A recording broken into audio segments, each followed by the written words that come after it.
मेरे प्यारे देशवासियों, नमस्कार। हमारे जीवन में कुछ तारीखें ऐसी होती हैं जिन्हें याद रखने के लिए कैलेंडर देखने की जरूरत नहीं पड़ती। आज 26 जुलाई ऐसी ही एक तारीख है। आज कारगिल विजय दिवस है। ये दिन हमें गर्व से भर देता है। ये दिन हमें अपने वीर जवानों के अद्भुत साहस की याद दिलाता है। कारगिल की ऊंची ऊंची चोटियां, कठिन मौसम, दुश्मन की चुनौती, हर परिस्थिति हमारे सैनिकों के सामने थी। लेकिन उनका हौसला हर चुनौती से बड़ा था। उन्होंने मां भारती की रक्षा के लिए अपना सर्वस्व अर्पित कर दिया। आज कारगिल विजय दिवस पर मैं सभी वीर शहीदों और वीर सैनिकों को श्रद्धापूर्वक नमन करता हूं। साथियों, आज का भारत अपने वीरों को सिर्फ याद ही नहीं करता, बल्कि नई पीढ़ी तक उनकी गाथा भी पहुंचाता है। इसी भावना से इस वर्ष एक विशेष शौर्य विजय यात्रा निकाली गई है। 14 जुलाई को दिल्ली के नेशनल वॉर मेमोरियल से शुरू हुई यह मोटरसाइकिल यात्रा द्रास के करगिल वॉर मेमोरियल तक पहुंचेगी। इसका संदेश है one ride, one nation, one salute. ये यात्रा हमें याद दिलाती है कि राष्ट्र के लिए दिया गया बलिदान कभी भुलाया नहीं जा सकता। साथियों, आज भारत अपने सैनिकों के साहस के साथ साथ अपनी तकनीकी क्षमता को भी लगातार मजबूत कर रहा है। कुछ दिन पहले भारतीय नौसेना में आईएनएस महेंद्रगिरी शामिल किया गया। यह आधुनिक जंगी जहाज भारत में ही डिजाइन किया गया है, भारत में ही बना है। इसमें 75% से अधिक स्वदेशी सामग्री का उपयोग हुआ है। यह आत्मनिर्भर भारत की बढ़ती शक्ति का प्रतीक है। इसी महीने डीआरडीओ ने Pinaka long range guided rocket का भी सफल परीक्षण किया। इस सफलता के पीछे हमारे वैज्ञानिकों और इंजीनियरों का सामूहिक परिश्रम है। 2-3 दिन पूर्व ही डीआरडीओ ने कुशा मिसाइल का भी सफल परीक्षण किया है। साथियों, आज रक्षा उत्पादन हो, रक्षा निर्यात हो या मित्र देशों के साथ राजनीतिक सहयोग, भारत लगातार नई ऊंचाइयों की ओर बढ़ रहा है। इस महीने की शुरुआत में मैं इंडोनेशिया में था, जहां ब्रह्मोस और अस्त्र मिसाइलों के लिए एक बड़ा समझौता हुआ है। दुनिया का भरोसा भारत के रक्षा उपकरणों और तकनीक पर बढ़ रहा है। आइए इस करगिल विजय दिवस पर हम अपने अमर शहीदों को नमन करें और एक सुरक्षित, सक्षम और आत्मनिर्भर भारत के निर्माण का अपना संकल्प और मजबूत करें। मेरे प्यारे देशवासियों, मन की बात के पिछले एपिसोड में मैंने आपसे कैच द रेन अभियान की चर्चा की थी। मैंने आग्रह किया था कि बारिश की हर बूंद को सहेजने के इस अभियान को जन आंदोलन बनाएं। कैच द रेन का संदेश बहुत सीधा है। जहां बारिश गिरे, जब बारिश गिरे, पानी को वहीं सहेजिए। इसलिए 4 जुलाई से देश भर में एक विशेष अभियान भी चलाया जा रहा है। इसके तहत बारिश के पानी के संचयन, ग्राउंड वाटर रिचार्ज, पुराने जल स्रोतों के पुनर्जीवन और वृक्षारोपण को नई गति दी जा रही है। मुझे बहुत खुशी है कि गांव हो या शहर, पंचायतें हो या सामाजिक संस्थाएं, हर जगह लोगों ने बढ़ चढ़कर भागीदारी की है। कहीं पुराने तालाबों से घास निकाली जा रही है, कहीं कुआं और बावड़ियों को फिर से जीवन दिया जा रहा है। बंद पड़े बोरवेल अब ग्राउंड वाटर रिचार्ज का माध्यम बन रहे हैं। साथियों, मध्य प्रदेश के सीधी जिले में करीब 1,500 तालाब बनाए गए हैं। नरसिंहपुर में अमृत सरोवरों को संवारा गया है। महाराष्ट्र के नासिक में बड़ी मात्रा में पानी सहेजने की क्षमता विकसित हुई है। आंध्र प्रदेश के नंदयाल में सभी ग्राम पंचायतें इस अभियान से जुड़ी हैं और पुराने तालाबों को फिर से उपयोगी बनाया गया है। हमारे शहर भी पीछे नहीं है। छत्तीसगढ़ के कोरबा, उड़ीसा के भुवनेश्वर और आंध्र प्रदेश के विजयनगरम इस अभियान के उत्साहजनक परिणाम दिखाई दे रहे हैं। आइए हम भी अपने आसपास किसी एक तालाब, कुएं या बावड़ी की जिम्मेदारी लें। पानी की हर बूंद बचाएं। आज बचाई गई हर बूंद आने वाली पीढ़ियों के भविष्य की सबसे बड़ी पूंजी है। मेरे प्यारे देशवासियों, कुछ ही दिन पहले ग्लासगो में कॉमनवेल्थ गेम्स शुरू हुए हैं। हर देशवासी भारतीय दल को निरंतर अपनी शुभकामनाएं दे रहा है। उनकी कामना है कि सभी खिलाड़ी और एथलीट बेहतरीन प्रदर्शन करें और लोगों का दिल भी जीतें। साथियों, हमारे युवाओं ने हाल के दिनों में स्पोर्ट्स में कई शानदार उपलब्धियां हासिल की हैं। पीवी सिंधु बैडमिंटन में जापान ओपन का खिताब जीतने वाली पहली भारतीय बन गई हैं। उनकी इस उपलब्धि पर पूरे देश को गर्व है। भारतीय महिला क्रिकेट टीम ने भी लंदन में लॉर्ड्स स्टेडियम में अपना पहला टेस्ट मैच जीता है। यह एक ऐतिहासिक जीत है। हमारी टीम ने 270 रनों के बड़े अंतर से यह मुकाबला जीता। लेकिन बात सिर्फ इतनी सी नहीं है। लॉर्ड्स के लंबे इतिहास में यह महिलाओं की टीम का पहला टेस्ट मैच था। 1983 में इसी मैदान पर भारत ने अपना पहला क्रिकेट विश्व कप जीता था। अब हमारी नारी शक्ति ने यहाँ देश का नाम रोशन किया है। साथियों, कुछ छोटे प्रयास ऐसे भी होते हैं जो बहुत मायने रखते हैं। मुझे केरलम में एर्नाकुलम के साउथ चित्तूर में स्पोर्ट्स के ऐसे ही एक प्रयास के बारे में पता चला है। वहाँ के एक स्कूल में संस्कृत क्लब है। यहाँ के टीचर अभिलाष जी बड़े अनूठे तरीके से संस्कृत को लोकप्रिय बना रहे हैं। इस प्रोजेक्ट को अक्षर कंदुक नाम दिया गया है। इसमें संस्कृत के अक्षरों को फुटबॉल में इस्तेमाल होने वाले शब्दों से जोड़कर आसान तरीके से समझाया जाता है। इससे सीखने में आनंद मिलता है, साथ ही खेलों से लोगों का जुड़ाव भी बढ़ता है। मेरे प्यारे देशवासियों, पिछले रविवार विक्रम 1 इसके सफल लॉन्च से हर देशवासी गौरव से भरा हुआ है। हम सभी भारतीय स्पेस सेक्टर के इस ऐतिहासिक क्षण के साक्षी बने। ये प्राइवेट सेक्टर द्वारा विकसित भारत का पहला रॉकेट है। हमारे युवा इनोवेटर्स ने वो कर दिखाया जिसकी कल्पना तक मुश्किल थी। उन्होंने गजब की स्किल, पैशन और पेशेंस दिखाया। लंबे समय तक हमारा स्पेस सेक्टर निजी क्षेत्र के लिए बंद रहा था। इस सेक्टर में रुचि रखने वाले काफी युवाओं को अपनी प्रतिभा दिखाने का अवसर नहीं मिल पा रहा था। युवा हित को देखते हुए हमने स्पेस सेक्टर को प्राइवेट सेक्टर के लिए खोला। आज इसका परिणाम दुनिया देख रही है। साथियों, हमारे युवा साथी साइंस में भी भारत का मस्तक ऊंचा कर रहे हैं। साइंस ओलंपियाड्स दुनिया के सबसे महत्वपूर्ण कंपटीशन में से एक है। इनमें बड़ी संख्या में स्टूडेंट्स हिस्सा लेते हैं। इस महीने फिजिक्स, केमिस्ट्री, बायोलॉजी और मैथमेटिक्स के ओलंपियाड हुए। इन कॉम्पिटिशन्स में भारतीय दल का प्रदर्शन शानदार रहा। फिजिक्स ओलंपियाड में हमारे सभी 5 स्टूडेंट्स ने गोल्ड मेडल जीते और भारत ने पहली रैंक हासिल की। पिछले एक दशक में हुए हर फिजिक्स ओलंपियाड में हमारे देश के स्टूडेंट्स ने गोल्ड या सिल्वर मेडल जरूर जीता है। केमिस्ट्री ओलंपियाड में भी हमारे सभी स्टूडेंट्स ने गोल्ड मेडल जीता। यह अब तक की बेस्ट परफॉर्मेंस रही है। बायोलॉजी ओलंपियाड में भी हमारे सभी स्टूडेंट्स ने मेडल जीते। इनमें एक गोल्ड मेडल भी शामिल है। वहीं मैथमेटिक्स ओलंपियाड में हमारे स्टूडेंट्स ने 2 गोल्ड और 4 सिल्वर मेडल्स अपने नाम किए। मुझे देश की युवा शक्ति पर बहुत गर्व है। यह देखकर खुशी होती है कि भारत में ओलंपियाड्स और हैकेथॉन्स का कल्चर निरंतर बढ़ रहा है। मुझे विश्वास है कि देश के अधिक से अधिक युवा ऐसे फोरम्स में अपना इंटरेस्ट दिखाएंगे और भारत का परचम भी लहराएंगे। मेरे प्यारे देशवासियों, जब हुनर भी हो और कुछ करने का जज्बा भी हो, तो हर राह आसान हो जाती है। कश्मीर की पारंपरिक चटाई वगू को लेकर आज जो प्रयास हो रहे हैं, उसमें इसी की झलक मिलती है। इसे सरकंडे और धान के पुआल से स्ट्रॉ से तैयार किया जाता है। इस चटाई को बनाने की परंपरा बरसों पुरानी है। इसके लिए सबसे पहले कश्मीर के दलदली इलाकों की घास और सरकंडे की कटाई की जाती है। धूप में सुखाने के बाद छटाई होती है और फिर शुरू होता है हाथों से बुनाई का काम। 2 कारीगरों को एक चटाई बनाने में करीब करीब 4 दिन लगते हैं। यह चटाई अनूठी भी है और इको फ्रेंडली भी है। एक बड़ी खासियत यह है कि आपको गर्मियों में इससे ठंडक मिलेगी और सर्दियों में गर्माहट। पहले यह कश्मीर के हर घर में दिखती थी, लेकिन पिछले कुछ वर्षों में इसका उपयोग कम होने लगा था। ऐसे में श्रीनगर के गुलाम हुसैन जी और उनकी बेटी तंजिला जी ने एक संकल्प लिया।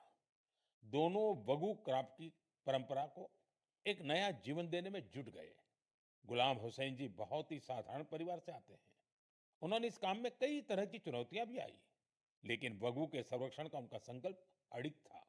देखते ही देखते उनके इस प्रयास से बहुत सारे लोग जुड़ते चले गए। गुलाम हुसैन जी ने इस कौशल को खूब बढ़ाया। अपने मिशन में उन्हें स्थानीय स्तर पर सरकारी सहयोग भी मिला। आज तेजी से लोकप्रिय हो रहा वगू देश के अन्य हिस्सों में भी पहुंच रहा है। मुझे इस प्रयास से जुड़े सभी लोगों पर बहुत गर्व है। आज हम सभी का लोकल प्रोडक्ट्स पर जोर है। हम वोकल फॉर लोकल के मंत्र को लेकर चल रहे हैं। ऐसे में कश्मीर का वगू भी आपके घर का हिस्सा बने, इस पर एक बार जरूर सोचिएगा। साथियों, हमारे देश में चाय सिर्फ एक पेय नहीं है, ये अपनापन भी है। सुबह की शुरुआत हो, दोस्तों की मुलाकात हो या परिवार के साथ कुछ पल बिताने हो, चाय हर मौके का हिस्सा बन जाती है। वैसे तो आप भी भली-भांति जानते हैं, मेरा चाय से रिश्ता क्या है। लेकिन आज मैं जिस चाय की चर्चा कर रहा हूँ, उसने सिर्फ स्वाद ही नहीं दिया, बल्कि अनेक बहनों के जीवन में आत्मनिर्भरता की नई खुशबू भी घोल दी है। उत्तर प्रदेश के बिजनौर जिले के लखीवाला गांव में सेल्फ हेल्प ग्रुप से जुड़ी महिलाओं ने विदुर प्रेरणा स्वदेशी हर्बल टी तैयार की है। इसमें लेमन ग्रास, गिलोय, मुलेठी, तुलसी, कच्ची हल्दी, दालचीनी, इलायची और सौंफ जैसी प्राकृतिक सामग्रियां शामिल है। अपने अनोखे स्वाद और गुणों की वजह से इस चाय ने बहुत कम समय में लोगों के बीच खास पहचान बना ली। प्रयागराज के महाकुंभ और दिल्ली के इंटरनेशनल फूड फेस्टिवल में इस हर्बल चाय को खूब सराहना मिली। विदेशों से आए लोगों ने भी इसमें दिलचस्पी दिखाई। साथियों, सबसे प्रेरक बात इसकी शुरुआत है। यह पूरा प्रयास सिर्फ 1 लाख रुपए से शुरू हुआ था। आज यह ब्रांड देश के बड़े संस्थानों तक पहुंच चुका है। ये पहल हमें बताती है कि जब स्थानीय ज्ञान, प्रकृति और महिलाओं का आत्मविश्वास साथ आते हैं, तो एक छोटा सा प्रयास भी बड़े बदलाव की शुरुआत बन जाता है। मेरे प्यारे देशवासियों, आज देश भर में एक पेड़ मां के नाम अभियान के माध्यम से लोग प्रकृति के प्रति अपना दायित्व निभा रहे हैं। जब समाज इस भावना से जुड़ता है, तो बहुत सुंदर और प्रेरक उदाहरण सामने आते हैं।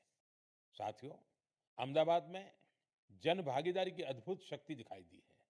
भारत क्षेत्र में 1 घंटे के भीतर 3.5 लाख से अधिक पौधे रोपे गए। इसमें 25,000 से अधिक लोग जुटे।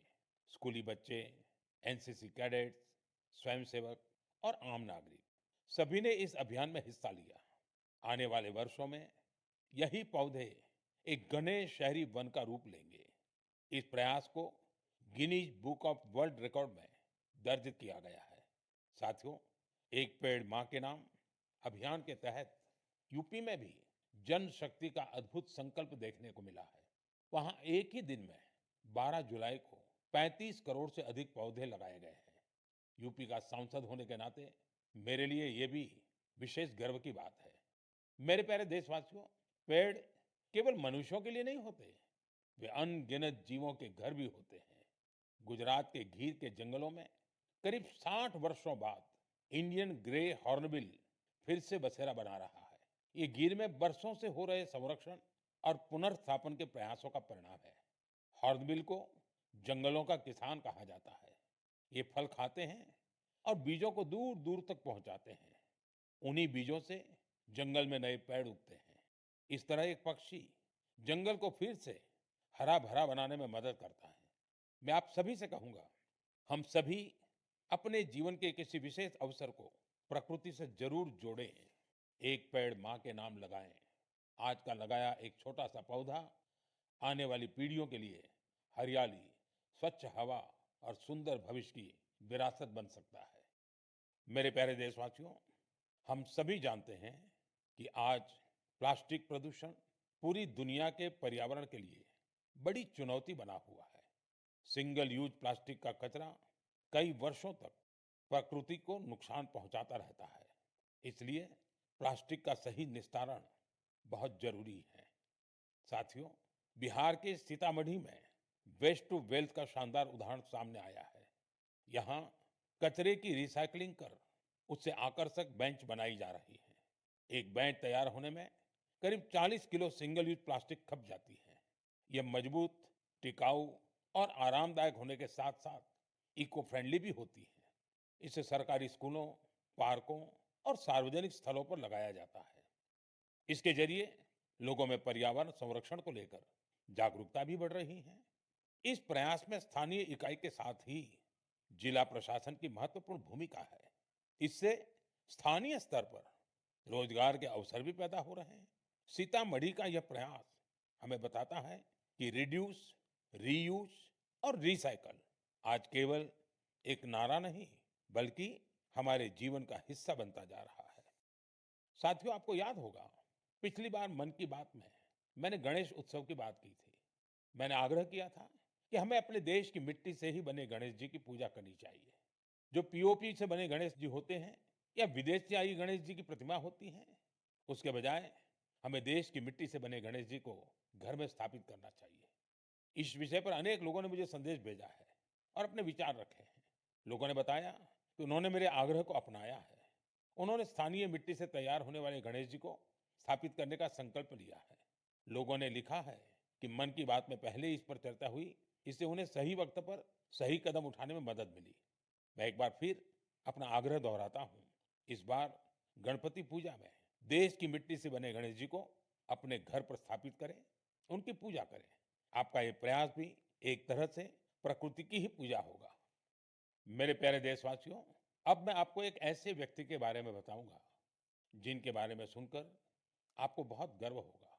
एक ऐसे व्यक्ति जो साइंस और इनोवेशन के क्षेत्र में बढ़ चढ़कर काम कर रहे हैं, दुनिया में जिनकी पहचान बन रही है।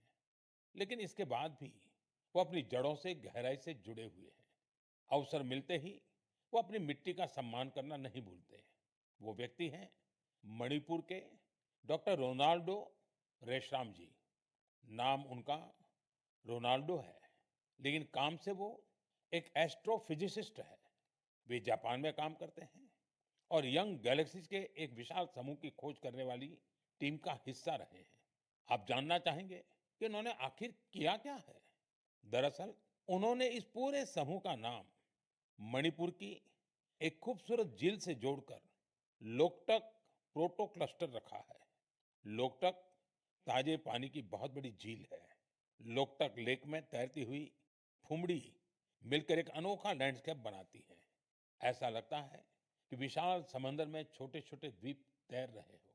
उसी प्रकार यूनिवर्स में ये यंग गैलेक्सीज भी एक विशाल संरचना का निर्माण करती है। आज मणिपुर की लोकटक केवल देश के मैप पर ही नहीं, बल्कि विशाल ब्रह्मांड में भी अपनी चमक बिखेर रही है। यह उपलब्धि हर भारतीय का गौरव बढ़ाने वाली है। इससे हमारे युवा साथियों को सीख मिलती है कि वे अपनी परंपरा से जुड़े रहकर भी नई ऊंचाइयों को छू सकते हैं। ये ऐसी जड़ें हैं जो सितारों की दुनिया को भी जगमगा सकती हैं। मेरे प्यारे देशवासियों, कुछ ही दिनों बाद 7 अगस्त को हमारा देश नेशनल हैंडलूम डे मनाएगा। इस अवसर पर हम अपने बुनकर भाई बहनों के कौशल और उनकी सृजनशीलता का उत्सव मनाते हैं। हमारे ये साथी पीढ़ियों से चली आ रही परंपराओं को आगे बढ़ा रहे हैं। साथियों, हथकरघे से बना हर परिधान किसी न किसी क्षेत्र, समुदाय और इससे जुड़े असंख्य लोगों की कहानी को सामने लाता है। ये वो लोग हैं जो गर्व के साथ भारत की सांस्कृतिक विरासत को संजोने में जुटे हैं। आज के दिन मेरा आग्रह है कि हम हस्तकला को प्रोत्साहित कर अपने बुनकर साथियों का सम्मान करें। आइए हम वोकल फॉर लोकल की भावना को और सशक्त करें। साथियों, आज देश में जिस तरह हैंडलूम को बढ़ावा दिया जा रहा है, उससे बड़ी संख्या में लोगों का जीवन बेहतर हो रहा है। पोचमपल्ली से पटना और कुथमपल्ली से कच्छ तक इसके कई उदाहरण देखने को मिलते हैं। आज ऐसे कई लोग और समूह हैं जो हैंडलूम की हमारी गौरवशाली परंपरा को नई ऊर्जा और पहचान दे रहे हैं। कोई पोचमपल्ली इक्कत की सुंदर परंपरा को आगे बढ़ा रहा है, तो कोई महिला बुनकरों को जोड़कर वूल प्रोडक्ट्स बना रहा है। कुछ लोग केरलम की पारंपरिक कसाऊ कला को संरक्षित कर रहे हैं। इससे हमारी माताओं बहनों को रोजगार भी मिल रहा है। साथियों, एक और विषय जिसका मैं विशेष रूप से उल्लेख करना चाहूंगा, वह है खादी। हम सभी जानते हैं कि खादी महात्मा गांधी को बहुत प्रिय थी। बीते कुछ वर्षों में खादी काफी लोकप्रिय हुई है। पिछले 12 वर्षों में इसकी बिक्री 6 गुना बढ़ी है। बिक्री का यह आंकड़ा अब 8,000 करोड़ रुपए के करीब पहुंच चुका है। मेरा आप सभी से आग्रह है कि आने वाले त्योहार में खादी का कोई न कोई, हैंडलूम का कोई न कोई, हैंडीक्राफ्ट का कोई न कोई प्रोडक्ट जरूर खरीदें। मेरे प्यारे देशवासियों, अगर आपसे पूछा जाए कि भारत के कितने तरह के म्यूजिकल इंस्ट्रूमेंट्स हैं, तो आप सोच में पड़ जाएंगे। ऐसा इसलिए क्योंकि हमारे यहाँ बहुत से वाद्य यंत्र और उनसे जुड़ी परंपराएं हैं। इसी तरह का एक इंस्ट्रूमेंट है त्रिपुरा का चोंग प्रेंग। यह वहाँ की ट्राइबल कम्युनिटीज में काफी लोकप्रिय है। बांस से बने इस वाद्य यंत्र में 3 तार होते हैं। इससे निकली धुन बहुत मधुर होती है, जो सरोद से मिलती जुलती है। कुछ वजहों से युवाओं के बीच इसकी लोकप्रियता कम होने लगी थी। ऐसे में सूरज कुमार देव वर्मा जी ने इसे फिर से लोकप्रिय बनाने का संकल्प लिया। आज उनका प्रयास रंग ला रहा है। वे चोंगप्रेंग के साथ ही वहाँ के अन्य पारंपरिक वाद्य यंत्रों पर भी परफॉर्म करते रहे। Kokborok folk songs, Baul songs, Bengali folk उन्हें खूब भाता है। अब मैं आपको एक छोटी सी क्लिप सुनाना चाहता हूँ। इस संगीत को आप कभी भूल नहीं पाएंगे।